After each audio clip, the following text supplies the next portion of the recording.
You are watching the Alabama recruiting update with the expert in the industry, Andrew Bone. My name is Trinity. Thank you for joining us tonight. We're excited to be back live with you this week, so that means get in the comments, guys. Let us know your questions. We got a lot to cover tonight. At the end of the show, we're going to set some time aside and get to those questions. If we get into this show, Andrew, another big week of recruiting, some visits obviously taking place last week that we can get into, some guys decommitting that I want to talk about tonight as well. But how are you doing as we get into another week of Alabama recruiting? Well, things are going good. Just obviously staying busy. As many Alabama fans have been paying attention to, a few commitments over the last couple of weeks with Elijah Pritchett, the little Skinner. So things are going well for Alabama. Obviously not this past weekend after the loss to A&M, but as we've seen, Alabama's lost some games in the past. During the season, and it tends to not affect recruiting too much. They still tend to bring in top recruiting classes year in and year out. So I still think Alabama's going to be able to have another outstanding recruiting class this year. I do too. You hear the narratives come from all over the place after a loss like that. But I'm with you. I think the recruiting is going to be just fine. And obviously, a guy that's already committed to Alabama is doing pretty well this season. Ty Simpson, another unbelievable night on this past Friday night. 400 plus yards, 6 total touchdowns. Obviously, maybe the quarterback of the future here, Andrew. Let's talk about Ty Simpson, your commit of the week. Yeah, Ty's having an unbelievable senior season. Been really impressed with what he's been able to do. Some games, he gets it done a little bit more with his legs, but this past week had about 412 yards passing. I think he had another 35 yards rushing, but 4 touchdown passes, 2 rushing touchdowns, so 6 total touchdowns in his game this past week, which was really impressive. And even more impressive was it was the region championship for him. And this was the first time that his team has won a region championship in 11 years. So this was a big deal for him, big deal for his team, and obviously getting the job done. So big game for him. We announced him as our commitment of the week. I had a chance to talk to Ty just the other day, just about his game and, just everything that's been going on this season, from, just getting back on the field, being, a better leader, being stronger, being faster, just being a better overall player, but also talking about Alabama. Obviously, he kind of is an Alabama fan now. I mean, this is an Alabama commitment, but talking to him, it just sounded like most of my friends who are Alabama fans. How do you feel about the Alabama game on Saturday against Texas A&M? I didn't want to talk to anybody. Didn't want to see anybody. Didn't want to hear from anybody. And I think that's the feeling of a lot of Alabama fans after a loss. You just don't want to. You don't want to talk to anybody. You just want to shut the world out and just go from there. So Ty's soaking that all in. But hey, just like Javion Cohen tweeted out, it's a 24-hour rule. You dwell on it, then you focus on what you can do better and improve. So Ty's all excited about Alabama, still believes that they got a chance to do something special this year. And he's also been a great recruiter for Alabama throughout this whole process. And had a chance to talk to him about his first trip down to Tuscaloosa 2 weekends ago for that Ole Miss game. It was the first time he had been to Alabama to a game as a commitment. He had been to Tuscaloosa before, had been to some games before, but not as a commitment, not as a recruit. He said he remembers going back as a freshman. It was, I think it was to his first Iron Bowl. He said, didn't know a single staff member. None of the staff members knew him. He was like, I obviously knew who Coach Saban was, but didn't really know anybody. This time, go down as a commitment, as the quarterback commitment of Alabama's recruiting class, sitting on the front row of the student section. Everybody's yelling at him. People know him. He's hanging out with other commitments on the team and, really just soaked in that whole atmosphere and really loved it a lot. So, I think he's been a great recruiter for Alabama in terms of reaching out to different kids, talking to different recruits who are on campus. And, one thing that stood out to me about his trip to Tuscaloosa is the time that he spent with Arch Manning. Everybody, is talking about Arch, because he is the number 1 recruit in the country, but he's also a quarterback. There's only one quarterback on the field. There's not 2 quarterbacks playing. So I asked Ty, what does he think about, Arch Manning and Alabama recruiting him? And he loves it. He says, he's also out there trying to help Alabama recruit Arch and certainly would not mind him joining him. He loves the competition, and certainly would welcome him as part of next year's recruiting class. So I thought that spoke volumes about Ty Simpson, and Ty's been great this whole process in terms of just his mindset. Talking to him early on, we always hear about quarterbacks, if they're not playing right away, the first thing they want to do is jump ship. They want to go to another program that they may have an easier time to get on the field. Whereas a lot of these quarterbacks are now seeing what Alabama's been able to do at the quarterback position in terms of development and being able to wait your turn. And Mac Jones waiting all the way until he was a senior and didn't get a chance to start until he was a senior, and still a top 15 NFL draft pick. So quarterbacks see that. They love the development. They love what Alabama's able to do. So I don't think a quarterback like Ty Simpson, even though he is an elite player, I don't know if he's going to scare off Arch Manning, and vice versa. Arch Manning's not going to scare off Ty Simpson. So Alabama's certainly going to go after Arch a good bit, but they're very happy with what they have in Ty Simpson.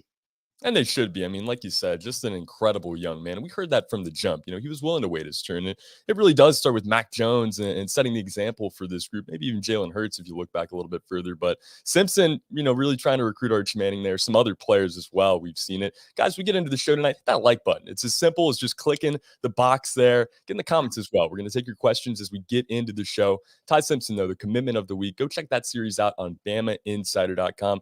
Now, Bone, out of the state of Florida, some breaking news this week. Trequan Fegans, a guy we've had the chance to talk about a decent bit on this show.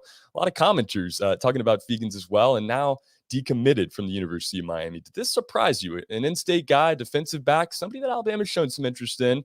Was this shocking news to you? And now, does Alabama have a good chance of landing the decommit?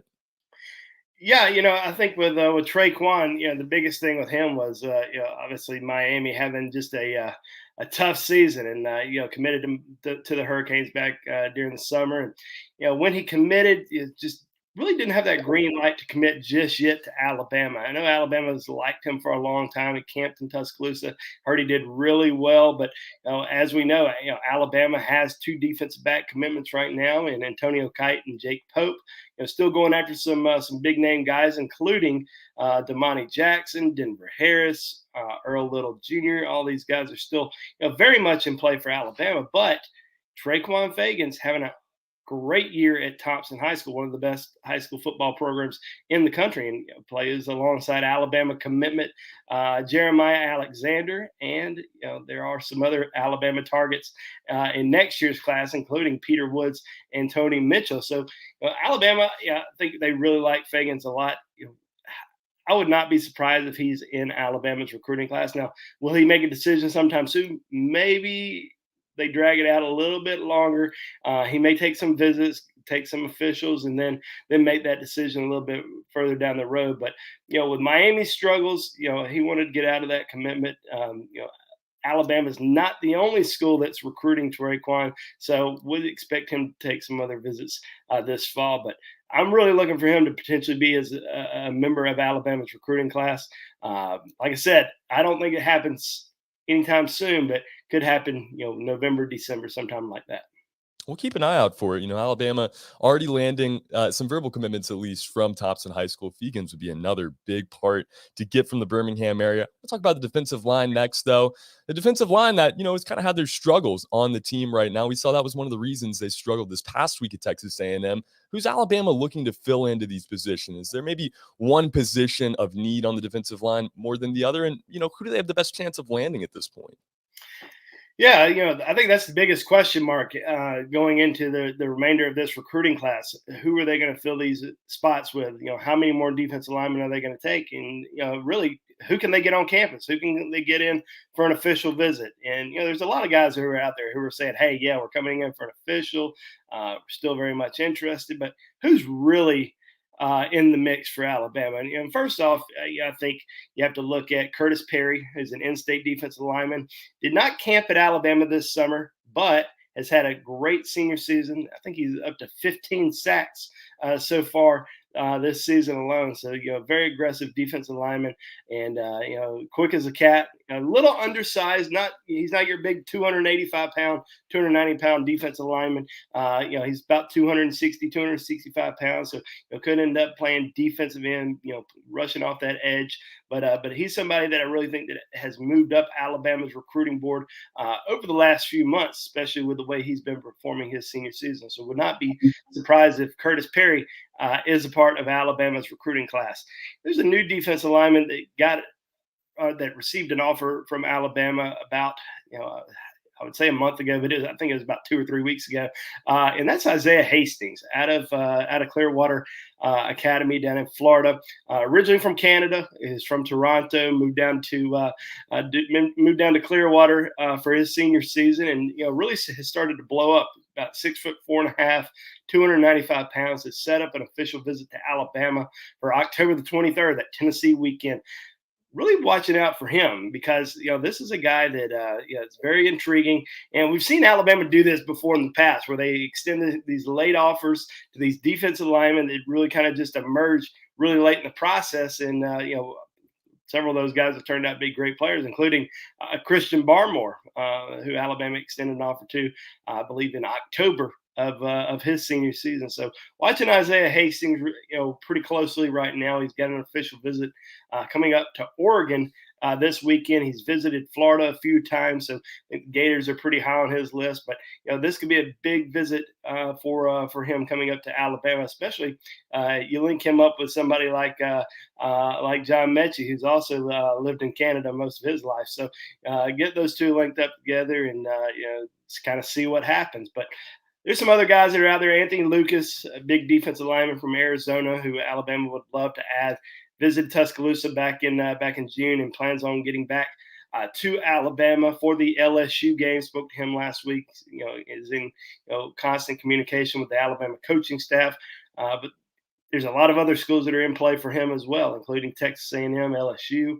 Miami was a contender, but I think they've fallen off a little bit, like some of the West Coast schools like Oregon and USC. I think he's kind of waiting to see what happens with the coaching change at USC before he makes that final decision. Alabama's going to be able to get Walter Nolan, the big 5-star defensive lineman from Memphis, who actually lives in Knoxville now. They're going to get him back on campus this fall, likely for that LSU game. But as of right now, I wouldn't really bank on him, really being as a member of this recruiting class. Deion Walker is a big defensive lineman from Michigan. I mean, he's a monster, 6'7", close to about 300 pounds. I think with the way Michigan's been playing this season, might be tough just because he's a Michigan guy. Pulling somebody like that, in a season where Michigan's doing really well on the field might be a little challenging, but he's going to get down for an official visit and kind of see what happens there. And there's a few other guys out there, but those are kind of the main ones we're really kind of focused on in terms of the guys that Alabama has a legit chance. Not guys who they might be in the top 5 or 6. These are guys that Alabama is in heavily involved in. They're in the top 2, top 3, 4 right now. So let's kind of wait and see what happens. And there may be another guy like Isaiah Hastings pop up. I think what people don't realize is the only evaluation opportunity a lot of these colleges have had over the course of the last year and a half is camps. So they've had all these guys come into camps. They didn't get a chance to see them on the field. A lot of the guys, their junior film wasn't really that great because they didn't practice during the spring. They didn't work out during the summer because of COVID. They just went into their junior season and kind of went after it. So a lot of these guys were getting evaluated really for the first time in June, and now they're starting to get evaluated again this football season. So you got a lot of guys who are probably 5 stars, 4 stars, top 100 guys who may not be that good. You got a lot of 3-star guys who may not have gotten seen, who are now finally getting seen as seniors and who are getting evaluated and really moving up these recruiting boards. So if you start seeing more guys get offered as seniors, don't think of it as, oh, well, they must have missed on somebody. They're not getting somebody else. It's because they're continuing to evaluate and continuing to, see kids that they really like because they didn't have that opportunity. Now, in the past, I'd probably agree with you. They probably missed on some guys, but I don't think that's necessarily the case this year. I think this is, one of those situations where, kids are just finally being able to get seen and evaluated in person. And, even some of the guys that Alabama may be third, fourth for right now, keep in mind, a lot of these guys still haven't taken their official visits. And Nick Saban, unlike last year, is finally going to be able to go in these homes and do these in-home visits in December and try to seal the deal with a lot of these guys. So it could be an interesting couple months coming up, especially on the defensive line front, because we all been talking about what's Alabama going to do on the defensive line, because they have two commitments right now, Jaheim Otis and Walter Nolan. Jaheim Otis is still being recruited by Mississippi State and some other schools and plans on taking all this visits. So Alabama's working hard to keep him happy, keep him on board.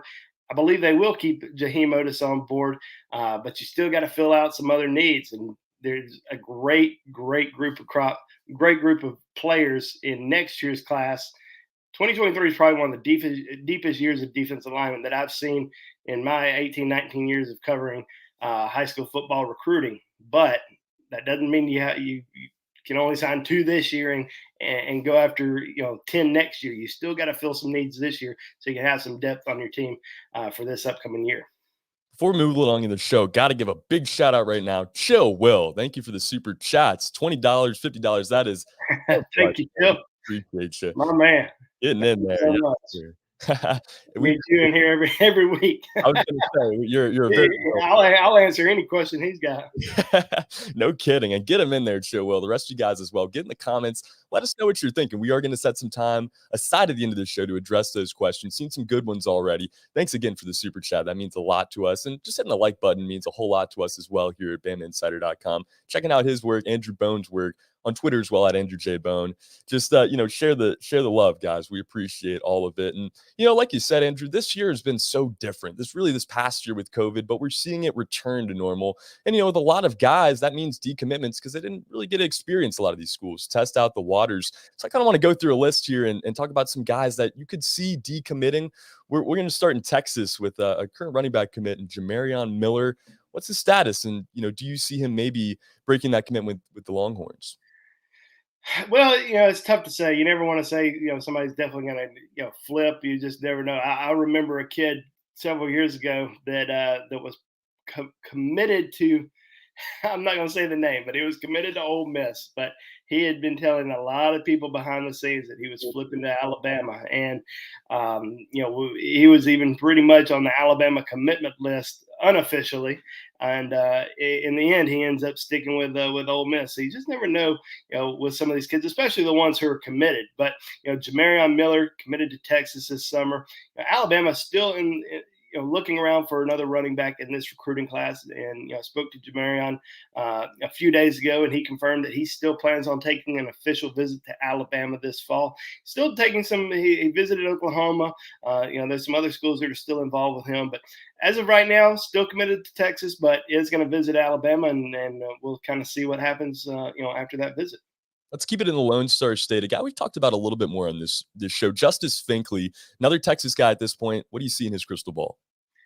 Yeah, I think he sticks with Texas. I mean, even though he's an in-state kid for Alabama, and everyone thought he was going to Alabama, he ends up committing to Texas, and I just don't see him changing.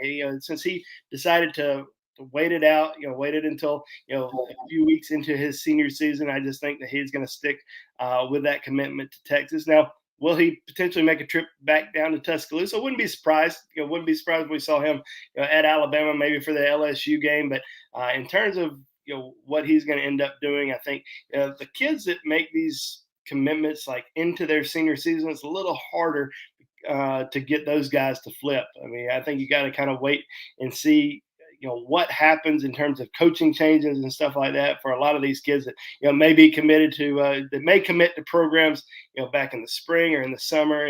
So many different things happen throughout the course of the season, but obviously new coaching staff in Texas, nothing's going to change there. Even though they've lost a few games, they're still doing well on the recruiting trail, and I don't think Justice is going to flip. I wanted to say Texas is back this weekend. I spoke way too soon though in that first half of the Cotton Bowl out there, that great Red River rivalry. But I think I'm with you. Justice Finkley probably sticks it out at Texas, but a guy that his future is kind of opened up here in the recent weeks after the firing of Clay Helton out at Southern California. Damani Jackson, one of the top defensive backs in his class. Where do you see him, ending up after his recruitment is finished up? Well, if I had to predict today, I would still predict USC, but yeah, a lot can change over the course of the next 2 months. So a lot has to do with who does USC hire, and who ends up sticking on the USC staff. He's really close with Dante Williams, the interim head coach at USC, also the defensive backs coach, and he's also the one who recruited Damani. So they have an unbelievable relationship. If he sticks on the staff, I think Damani will stick. Now, if he ends up, getting replaced, now that's going to open up the door for Damani. He's planning on visiting Alabama for the LSU game. He already took a trip to Tuscaloosa back in June, spent a few days in Tuscaloosa on an unofficial visit, coming back for an official visit in November. Alabama's been in daily communication with Damani, and they really have been pushing hard for him. But at the same time, this is a West Coast kid. He loves LA. He loves USC. Has always wanted to play there, so a little bit more challenging.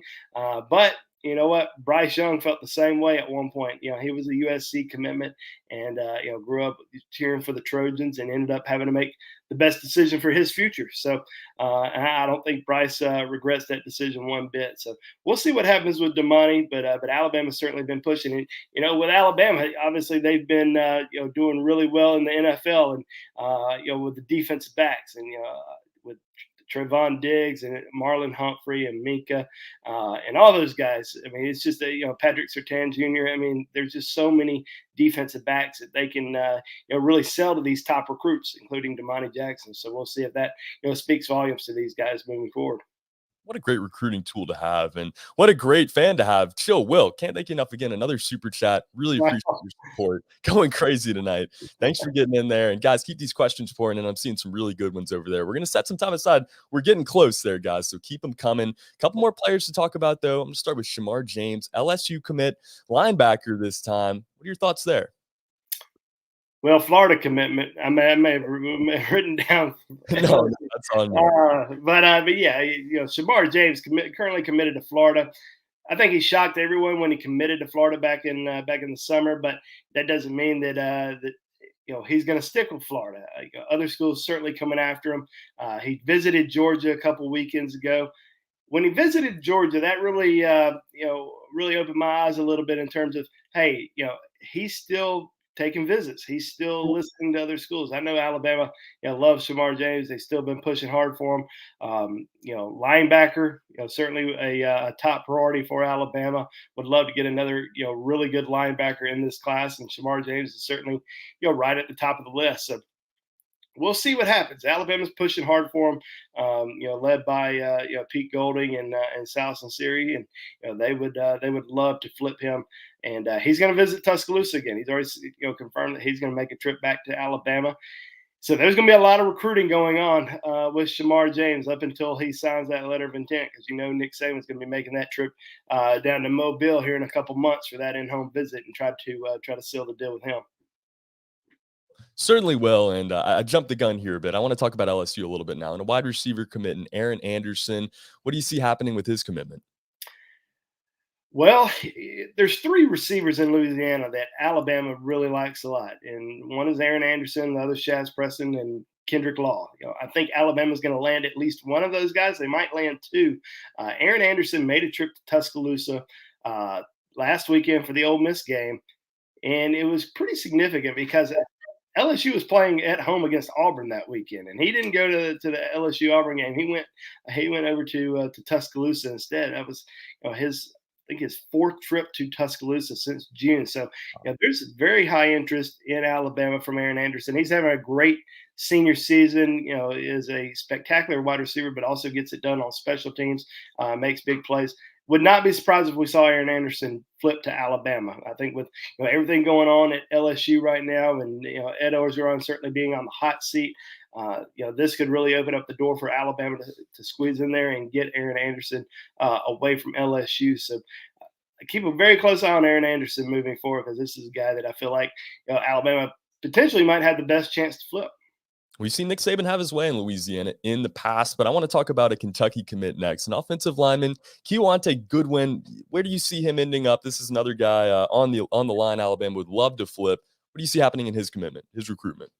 Well, I think he's going to stick with Kentucky, to be honest. I mean, this is a guy that we've talked about in the past. He visited Alabama back during the summer after he committed to Kentucky. So, there is interest there. He plans on visiting Alabama this fall.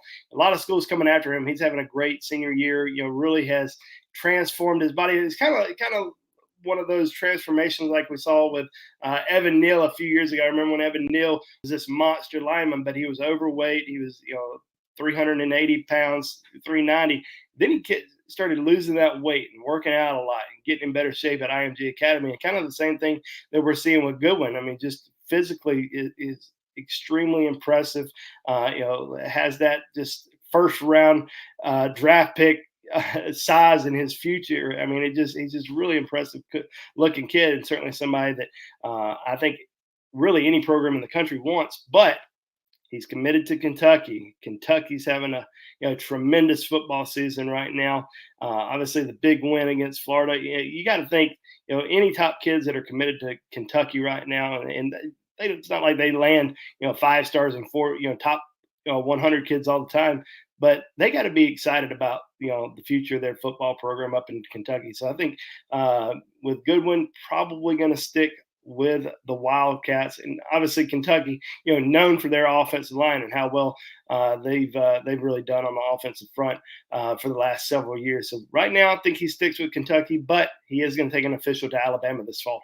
We'll keep an eye on it. Really been a dominant season so far for the Wildcats. Been fun to watch. Let's wrap it up with a commitment to USC, another defensive lineman. This one, Michael Williams. Yeah, Michael is definitely a top 5-star defensive end that really likes a lot of programs right now. And I think with him being in the state of Georgia, getting a lot of attention from the Bulldogs, probably more so now than he did when he committed to USC. I think I think Georgia's probably in really good shape, but still taking some other visits. Visited Auburn. He's going to visit Alabama. Alabama certainly, like we've been saying, they want some more defensive linemen in this class. Can they get Michael Williams to really consider them? I think they can, but as of right now, if I were to make a prediction on what he's going to do, I would lean the Georgia Bulldogs. We'll keep an eye on that one as well. Good to hear it, though. A lot of guys that still maybe have their recruitment up in the air, guys that are committed right now, and guys that we're going to keep track of as we continue through this fall. Got to thank you guys for being here tonight, hitting that like button for us and getting in the comments. It is time now to take your questions for Andrew Bone. And guys, really some good ones tonight. We'll let our producer Chris here select them for you. I'll read them off, and then Andrew, you can answer them for us. Let's start a little bit further up here in the comments. What we got, Chris?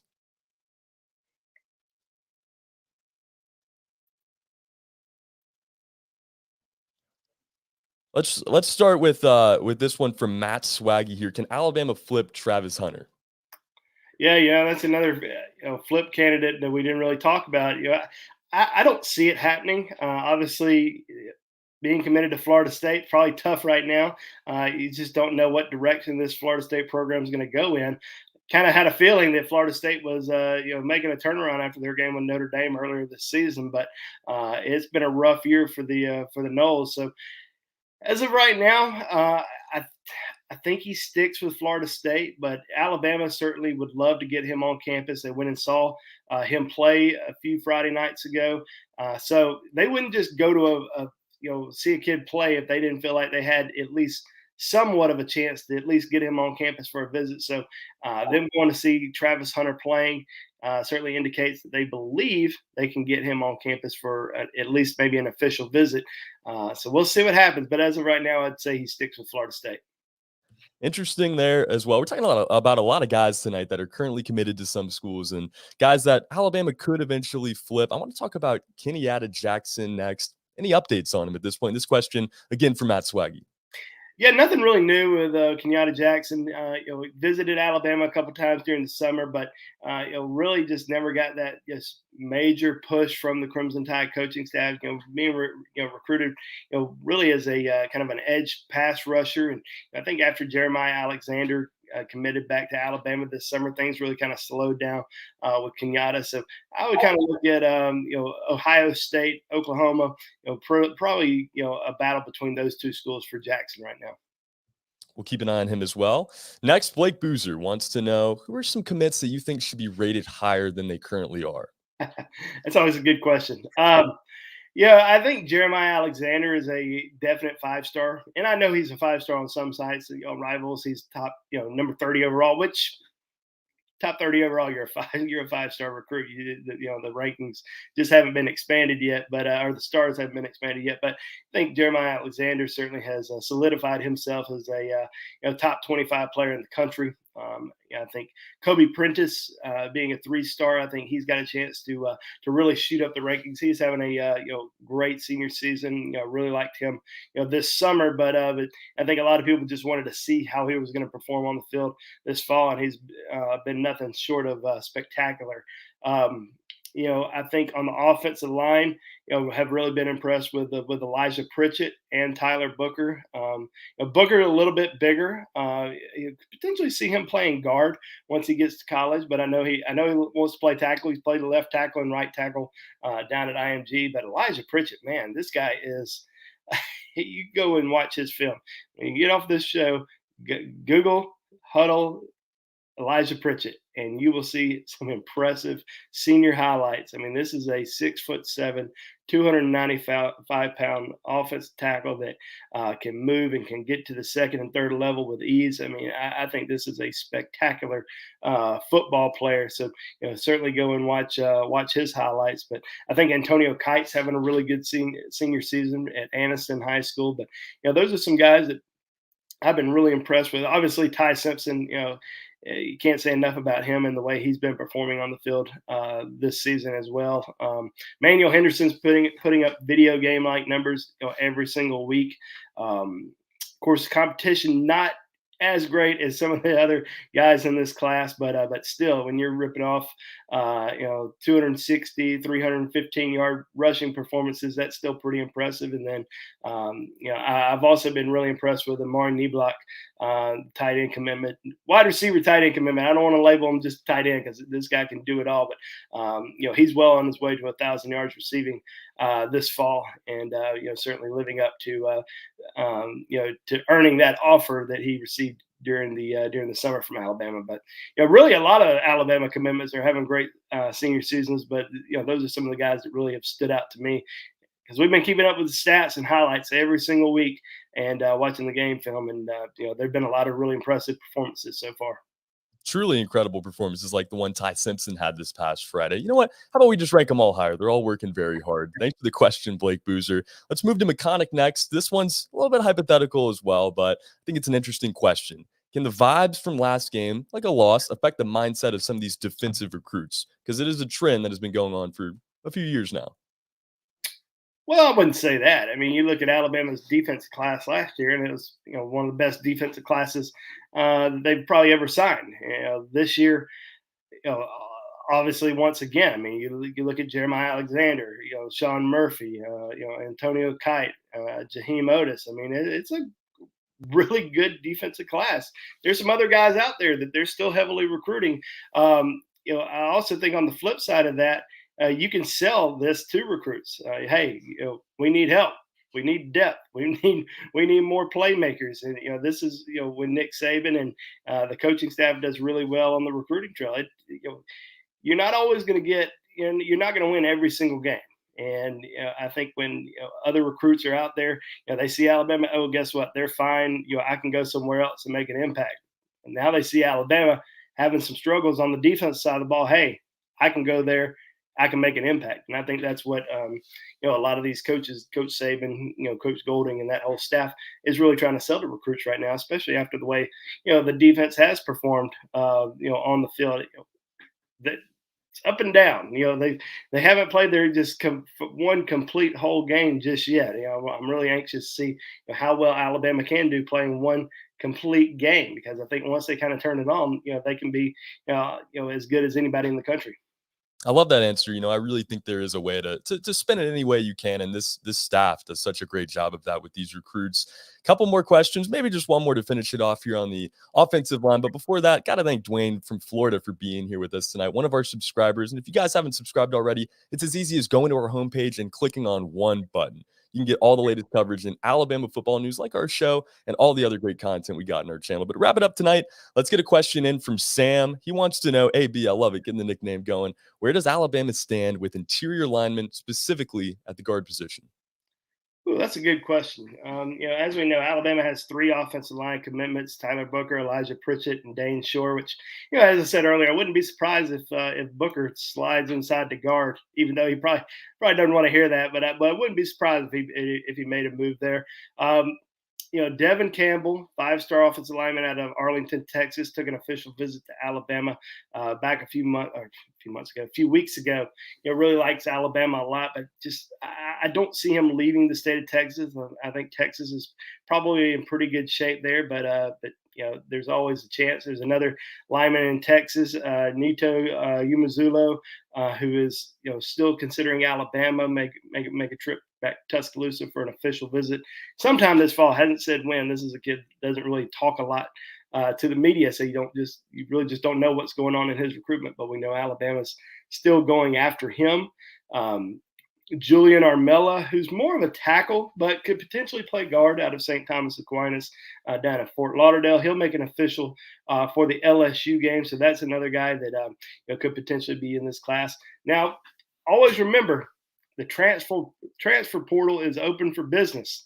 So, if Alabama doesn't get a guard or doesn't get two guards in this class, they can always go and look in the portal after the season and see who's available and potentially bring some in. They brought somebody in a few years ago that was pretty dang good in Landon Dickerson. So they'd love to get somebody like Landon again if they can. So we'll see what happens. But I think those are kind of the main guys in terms of offensive linemen. They have three offensive line commitments. The fourth one, they would love for it to be a guard if they can get the right guy. We've covered the wide world of recruiting tonight, from the offensive line, defensive backs, all over the field. Andrew, thank you so much for breaking it down for me, our audience, as you do every week. And thank you guys again for getting in those comments tonight, giving us those questions, guys, the super chats. It's been unbelievable. Some name suggestions here I'm seeing down the stretch as well. I'm not going to say that over the air because we are a family-friendly podcast here, but I like the way you think. Until next week, guys, come to the channel, check out the rest of our content, shows like this on recruiting, shows on the team right now. Obviously, everybody's figuring out a way to deal with this loss on Saturday. We got you covered with all the content. And go to BamaInsider.com, where you can find articles from Andrew Bone, the rest of our great staff, and all things Alabama Crimson Tide football. For Andrew Bone, my name is Trey Kennedy. We'll join you next Tuesday at 6 p.m. Central. Until then, roll Tide. Roll Tide. Thanks, Chill Will.